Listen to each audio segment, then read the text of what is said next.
On se retrouve, Marine Le Pen, pour cette deuxième partie de notre émission. Vous étiez à Whirlpool, vous avez fait une visite surprise mercredi matin. Vous avez été plutôt bien accueillis par les ouvriers, les ouvrières, mais pas par l'intersyndicale qui se réunissait avec Emmanuel Macron.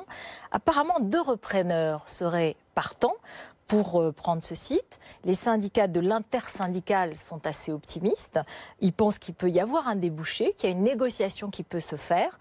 Par votre visite, est-ce que vous n'avez pas mis de l'huile sur le feu? Est-ce que vous n'avez pas pris le risque de décourager des repreneurs pour faire un coup de campagne? Bien, je suis allé à Whirlpool parce que j'ai défendu Whirlpool tout au long de la campagne. J'ai défendu les salariés, j'ai parlé d'eux dans tous mes meetings, dans toutes mes émissions, parce qu'ils sont le symbole de la brutalité, de la violence, de ces délocalisations qui se démultiplient, de ces entreprises qui croient pouvoir capter l'argent, notamment s'il y a une solution qui se profile, notamment du CICE, pour mettre au tapis les salariés après avoir encaissé l'argent et aller délocaliser dans des pays à bas coût de production pour ensuite nous revendre quand même les produits qu'ils auront fabriqués ailleurs. Cette situation est révélatrice de ce que nous vivons aujourd'hui et de ce que nous vivrons demain. Et je suis venu tout au long de la campagne poser les solutions qui sont les miennes. Ma solution pour Whirlpool, par exemple, s'il délocalise, c'est de taxer à 35% les productions qu'il voudrait importer dans notre pays, parce qu'on ne peut pas admettre... Ça ne changera rien pour les ouvriers qui en perdent, les 290 ouvriers du site d'Amiens. Si je suis élu, l'entreprise ne fermera pas, je trouverai un repreneur quitte. Donc c'est la solution d'Emmanuel Macron, lui aussi veut retrouver des repreneurs, et c'est exactement ce que propose le gouvernement. Madame, les salariés de Whirlpool, eux, ne s'y trompent pas. Vous pouvez raconter ce que vous voulez, reprendre les images de M. Macron sur votre antenne, parce que comme ça, elles sont bien léchées et bien choisies. Mais je peux vous dire que la manière dont il a été accueilli par les salariés ne fait aucun doute. Ils ont compris que cet homme-là, c'est celui qui est du côté de la grande finance, qui est du côté des puissances d'argent, qui est du côté de ces entreprises, qui sont des entreprises qui se comportent de manière comme des rapaces. Je le dis clairement, comme des rapaces. Qu'est-ce que vous pourriez faire, qui cherchent à capter la richesse sans participer à l'économie. Vous décrivez une situation, mais non, vos madame, solutions... je lui ai dit, je l'ai dit très clairement, moi je ferai ce que d'ailleurs Donald Trump a fait, à savoir que les entreprises qui délocalisent, eh bien, ne pourront plus réimporter leurs produits sans payer une taxe. Et vous savez que Donald Trump n'a plus réintégré dans sa réforme fiscale hier cette taxe de 35% sur les produits réimportés. Vous savez ce qui va se passer ?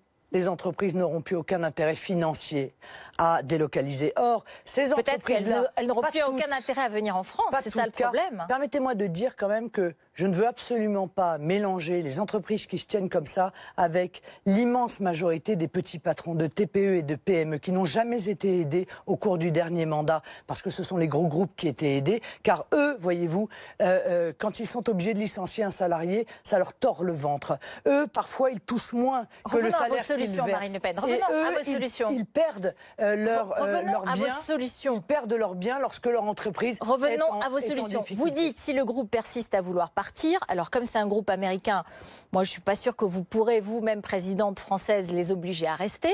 Non, admettons. Certes, mais je trouverai un repreneur. Alors vous trouverez un repreneur, c'est ce que disent aussi les autres, le gouvernement actuel aussi. Madame, donc c'est pas... Si. Alors attendez, mais vous dites aussi... Votre énergie à défendre M. Macron commence à devenir visible. Mais oui. Alors je vais vous dire, M. Macron, il est venu voir les salariés de Whirlpool en disant « Je ne peux rien faire pour vous ». Non. Je ne peux rien faire pour vous. Moi, ce qui m'intéresse, ce sont vos solutions. Voilà. Et vous dites, l'État mettra toute son énergie sous ma supervision directe à trouver des repreneurs industriels sérieux qui s'engagent à préserver les emplois. Et en attendant, l'usine sera mise sous protection temporaire via une prise de participation de l'État si nécessaire. Donc ça veut dire une forme de nationalisation d'une usine, d'un site, d'une entreprise américaine en France que vous nationaliseriez. Mais j'ai envie de dire, et qu'est-ce que vous feriez avec les navires de croisière, avec enfin, c'est pas une industrie stratégique, c'est pas une entreprise française. Madame, si cette entreprise délocalise, elle n'est plus donc sur le site. C'est donc un repreneur qui peut la reprendre. Ça n'est plus. Oui, mais là, vous parlez de... Non, mais ah oui, donc c'est ça. Vous dites qu'elle ne peut pas rester exactement comme ça. Si elle décide de partir, nous trouverons un repreneur. Moi, je crois à la volonté politique.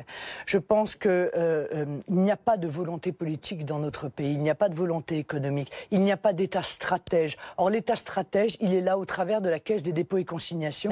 Pas pour prendre des participations dans le label de musique de Carla Bruni. Et dans Whirlpool, il est prêt il faut qu'il intervienne dans Whirlpool, dans une usine de sèche-linge? Il doit retrouver un repreneur. Et l'État peut parfaitement, encore une fois, mettre en protection l'entreprise le temps de retrouver un repreneur. Voilà. Mais du coup, ça va être toutes les entreprises qui sont en difficulté. Non, madame, vous allez être obligée. Toutes les entreprises ne sont plus en difficulté. Car avec la politique que je vais mettre en œuvre, toutes ces délocalisations qui ne sont pas une fatalité, mais un choix économique qui a été fait. Le choix qui consiste à lancer, encore une fois, les salariés contre les salariés avec le travail détaché, les entreprises contre les entreprises avec la décision de M. Macron, notamment, de la négociation par entreprise et non pas par branche. Alors les entreprises vont être en concurrence les unes avec les autres. Moi, cette guerre fratricide, je n'en veux pas. Je veux une économie qui, encore une fois, se protège de la concurrence internationale déloyale, que ce soit pour nos entreprises ou pour notre agriculture. Je veux du patriotisme économique. Je veux qu'il y ait une commande publique qui privilégie les entreprises françaises. Aujourd'hui, c'est interdit.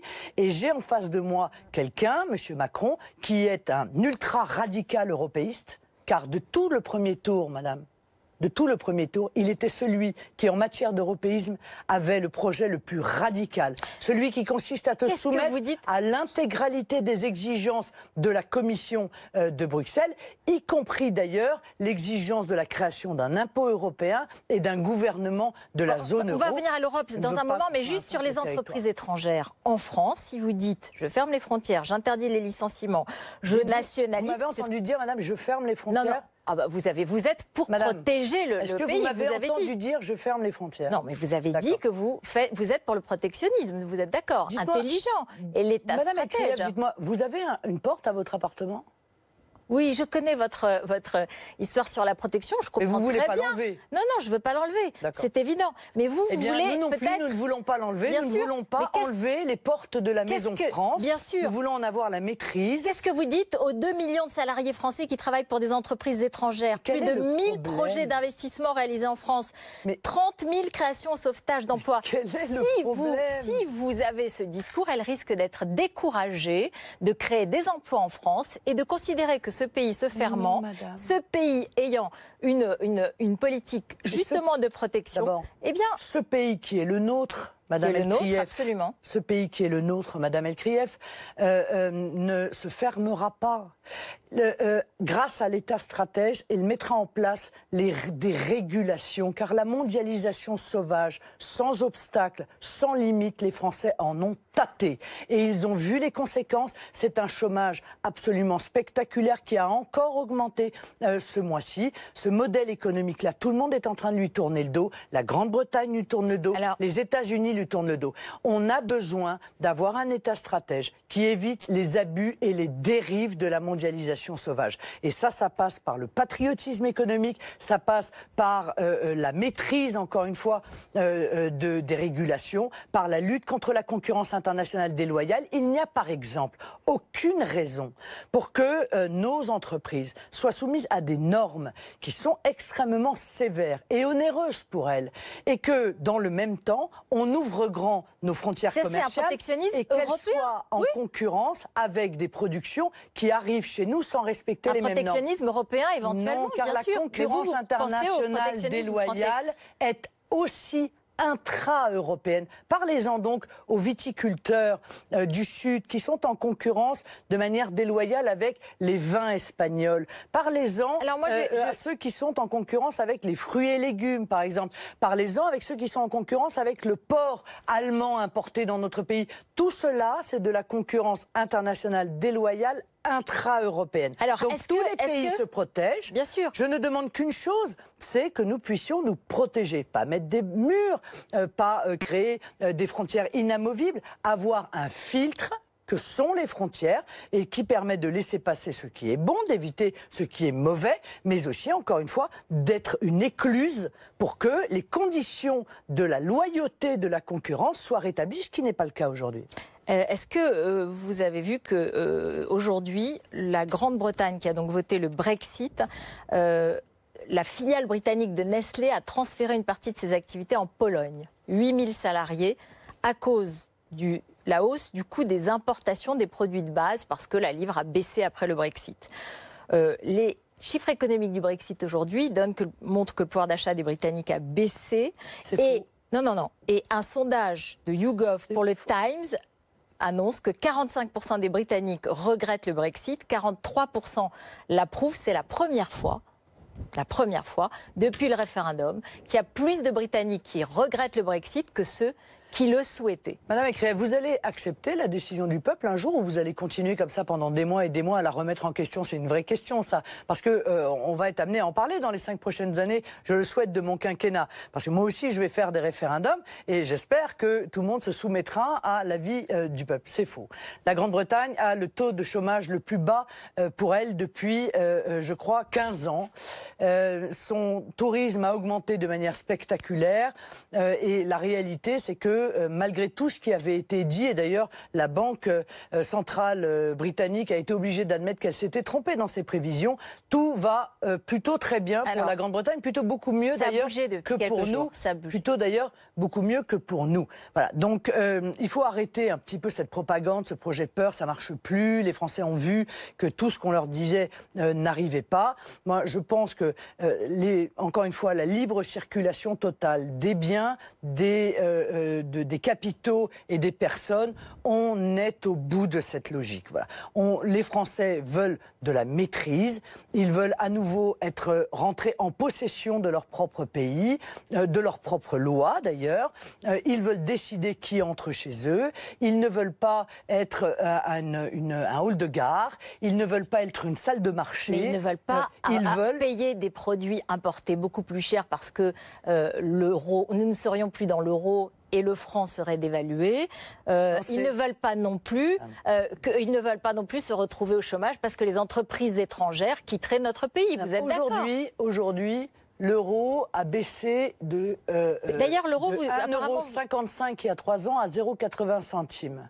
Tout le monde a dit, lorsque ça a baissé, chouette, ça baisse, on relance les exportations, tout va mieux, ça nous donne de l'oxygène. Et donc cette théorie ne vaudrait pas si l'euro avait un autre nom et que nous ayons la maîtrise de notre monnaie. Ça n'a pas de sens. Vous n'en parlez plus d'ailleurs, l'euro, de la sortie de l'euro dans votre profession de foi aujourd'hui. Pour le deuxième tour, vous ne l'évoquez plus. Parce que vous avez l'impression que ça a fait peur aux Français? Je sais que ça fait peur à un certain nombre de Français. J'ai entendu ces inquiétudes. Et je leur dis, vous n'avez aucune raison d'avoir peur. Je vais mener cette négociation avec l'Union européenne contre tout ce qui vous fait souffrir et contre lequel d'ailleurs vous râlez en permanence à juste titre. La concurrence déloyale, le fait que la nourriture dans les écoles de nos enfants ne soit pas des productions agricoles françaises, le fait que les entreprises françaises n'aient pas un accès privilégié, le fait que l'immigration entre dans notre pays absolument sans contrôle. Donc je vais aller rechercher la souveraineté territoriale, la souveraineté monétaire, la souveraineté législative, la souveraineté économique, donc, dans le cadre d'une négociation avec nos partenaires européens. Vous avez diminué, vous avez comment dire, adouci, modifié votre projet d'origine quand même, parce que vous vous êtes rendu compte qu'il était trop radical et que c'était un saut dans l'inconnu. Je n'ai pas le sentiment, peut-être je l'explique mieux. Mais à culpa. Peut-être. Et à l'issue de cette négociation, ce que je veux dire aux Français, et le dire et le répéter en toutes circonstances, cette négociation, je pense que je l'obtiendrai. Je vous le dis très sincèrement, je suis une assez bonne négociatrice. Je l'obtiendrai et j'irai voir les Français, je leur dirai voilà ce que j'ai obtenu pour vous. Est-ce que cela vous suffit ? Ou est-ce que vous pensez qu'on doit aller plus loin? C'est vous qui déciderez. Ce sont les Français par référendum qui décideront. Ce qu'ils doivent être... Je voudrais les convaincre d'une chose, je ne ferai rien par surprise, brutalement, sans leur avis. J'ai aucun intérêt à faire cela. Je n'ai aucun intérêt à créer le chaos. Ce que je veux, c'est améliorer la situation de notre pays. Est-ce que vous pourrez appliquer vos promesses? Ou est-ce qu'elles ne sont qu'illusions aujourd'hui? Ou que c'est toute la question. On le voit, le Brexit, ou même Donald Trump s'est heurté au mur du réel. Les promesses dont vous parlez sont déjà mises en œuvre dans 95% des pays du monde.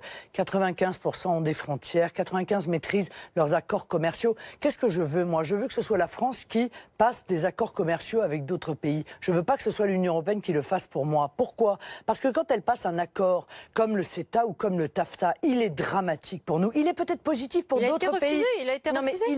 Le CETA, non. Non, le CETA, non. Le CETA, il a été voté contre l'avis des Français et sans même leur demander leur avis.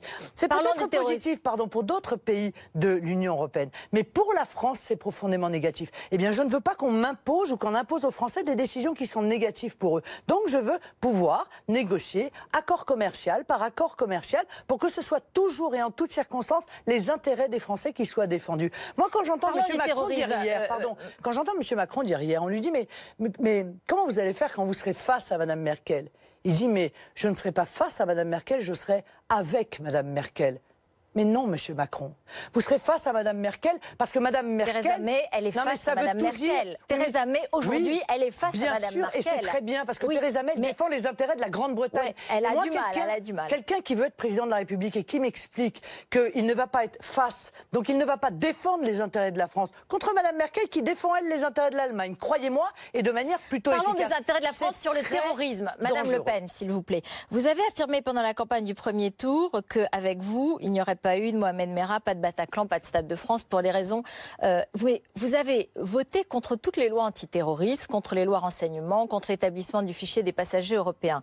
Je voudrais vous faire remarquer que... Je trouvais ça liberticide et profondément inefficace et je crois avoir eu raison. Alors justement, vous savez que le réseau qui a été démantelé à Marseille le mardi 18 avril, qui était assez dangereux apparemment et assez bien organisé, a été repéré et suivi grâce à l'IMSI Catcher. Ce sont ces capteurs qui permettent d'intercepter les communications téléphoniques et que les policiers ont eu l'autorisation enfin d'utiliser grâce à cette loi renseignement. De la même façon, c'est la coopération internationale qui a permis...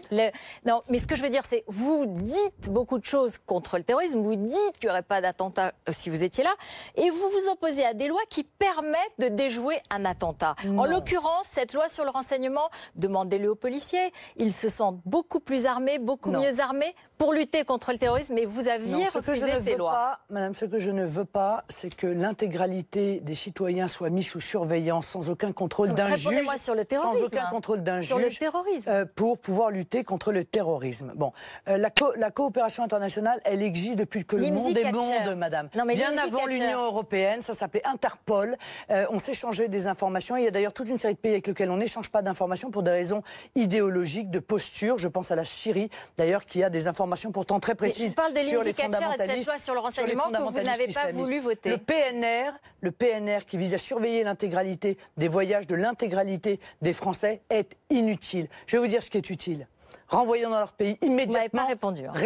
Immédiatement renvoyer dans leur pays les fichiers S qui sont étrangers. Mais avoir la maîtrise de nos frontières, car sinon ça ne sert strictement à rien. On ne peut pas protéger notre pays si on ne maîtrise pas nos frontières. Déchoir de la nationalité les binationaux qui sont convaincus d'avoir des liens avec le fondamentalisme islamiste. Et quand ils sont exclusivement français, leur appliquer l'article 411.4, c'est-à-dire les traduire devant un tribunal pour intelligence avec l'ennemi. Il faut fermer les mosquées radicales. Il faut expulser il y a une loi. Il y a des lois qui ont été adoptées et qui ont permis, vous en félicitez les forces de l'ordre, j'imagine. Rien de tout cela n'a été fait. C'est la réalité. Le gouvernement précédent s'est contenté de faire des numéros verts, de faire des clips contre la radicalité. Comment vous pouvez dire ça aux fonctionnaires de l'État français, aux services de renseignement, aux policiers et aux juges qui tous les jours luttent contre le terrorisme et qui déjouent des attentats tous les jours? Oui. Madame, ceux-là, je les ai au téléphone beaucoup plus souvent que vous, d'accord ? Bon, voilà. Donc, croyez-moi, et ce qu'ils me disent, c'est nous n'avons pas d'ordre. Et ce qu'ils me disent, nous ne pouvons pas surveiller 11 000 fichiers S radicalisés, parce qu'à l'intérieur de ça, il y a des milliers d'étrangers qui n'ont rien à faire sur notre territoire. Parce que s'il y en avait moins, ce serait quand même beaucoup plus facile de les surveiller. Ceux-là me disent, les prisons françaises sont des universités de la charia. Et rien n'est fait pour que les prisons soient intégrées dans la communauté du renseignement. Ceux-là me disent nous n'avons pas les moyens matériels et nous n'avons pas les moyens humains parce qu'un gouvernement précédent a supprimé 12 500 policiers et gendarmes. Voilà, et 54 000 militaires. L'armée me dit on nous demande de démultiplier la lutte contre les groupes armés terroristes. On ne nous donne pas les moyens, nous sommes à l'os. Voilà ce qu'ils me disent. Et des plaintes comme ça, madame, j'en ai tous les jours. Et c'est la raison pour laquelle, je vous le dis très sincèrement et très tranquillement, la majorité des policiers, des gendarmes et des militaires dans notre pays qui sont là pour défendre l'ordre républicain votent pour moi. Parce qu'ils savent qui est capable de leur redonner les moyens d'être véritablement efficaces. Ce dont ils se plaignent, c'est de ne pas avoir des politiques dignes de ce nom, qui leur donnent des instructions dignes de ce nom. Et d'avoir également une justice laxiste. Alors parce que justement, parlons de la justice. Parlons de la justice en un mot, parce qu'il nous reste 1 minute, j'ai 2 questions. Il y a 2 possibilités le 7 mai. Soit vous perdez, soit vous gagnez. Évidemment. Si vous perdez, et je vais vous poser des questions si vous gagnez, mais si vous perdez, est-ce que vous irez aux convocations des juges sur les affaires vous concernant, comme vous l'avez prévu? Évidemment, comme je l'ai fait après les régionales. Donc vous irez après la présidentielle, après les législatives, après... J'irai après les législatives, mais... Et si vous gagnez, vous savez quel est votre gouvernement et est-ce que vous avez le nom de votre Premier ministre en tête? Oui, j'ai le nom de mon Premier ministre et je ne vous le donnerai pas. D'accord. Mais peut-être qu'il s'agirait de Nicolas Dupont-Aignan, avec lequel vous avez parlé tout à l'heure. Et je ne vous le donnerai pas. Mais pourtant, c'est peut-être le moment de le donner aux Français pour qu'ils sachent qui sera dans votre gouvernement. Avant le second tour. Est-ce qu'il y aura des femmes et des hommes à égalité, à parité dans votre gouvernement? Non, je n'ai pas ce genre de vision. Il y aura des femmes... Avant le second tour, vous allez donner le nom de votre Premier ministre? Les femmes qui seront présentes le seront parce qu'elles sont compétentes et pas parce qu'elles sont des femmes. Et les hommes que j'aurai choisis le seront parce qu'ils sont compétents et pas parce qu'ils sont des hommes. Il n'y a pas de parité a priori. Voilà. Non, je ne... Je considère que ce qui est important, ce sont des hommes et des femmes solides, convaincus, compétents et patriotes. Avant le second tour, vous donnerez le nom de votre Premier ministre. Oui. Lundi 1er mai, par exemple. Pourquoi pas? C'est ça. Il y aura Quel rôle aura votre compagnon si vous allez à l'Élysée, puisque Emmanuel Macron, interrogé là-dessus hier, a dit qu'il voulait créer un statut de la Première Dame? Non, je ne veux pas créer un statut du premier homme. Vous ne le ferez pas? Non, je ne le ferai pas. Hier, il a trouvé chez nos confrères de TF1 que vous aviez une qualité, votre détermination. Vous aviez dit, il n'a aucune qualité, je ne vois aucune qualité. Il a dit, j'ai une part d'humanité. L'autre part, c'est quoi? Non, il a la détermination. C'est la bestialité? Vous avez dit qu'il n'avait aucune qualité. Non, politiquement, je pense que l'intégralité de son projet, encore une fois, va entraîner un terrifiant saccage, non seulement de notre patrimoine matériel, mais également de notre patrimoine immatériel. Merci beaucoup, merci d'être venu sur notre plateau. Cette interview est rediffusée donc à 21h. Merci.